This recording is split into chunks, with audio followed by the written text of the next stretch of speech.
الله u naxariistay madaxweynihii hore ee Somaliland Axmed Maxamed Siilaayo ayaa goordhow ka degay faraskii nolosha kaas oo la sheegay in muddooyinkii u dambeeyay uu xanuunsanaa.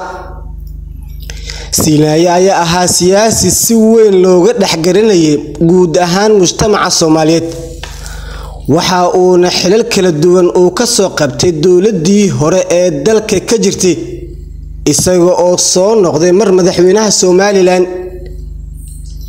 Axmed Maxamed Siilaayo ayaa ahaa madaxweynihii Somaliland intii u dhaxaysay 27kii bishii Juun 2010 ilaa 13kii bishii December 2017, markaas oo xilka uu ku wareejiyay Muuse Biixi Cabdi. xilal badan oo u badan wasiiro ayuu ka soo qabtay dowladii dhexe ee Soomaaliyeed,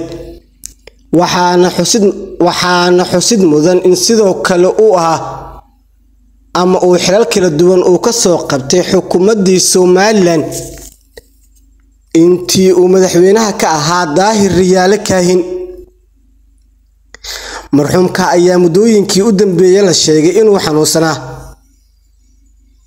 tii Rabbi ayaa u timid xanuunkiisa oo muddooyinkii u dambeeyay uu la jiifay.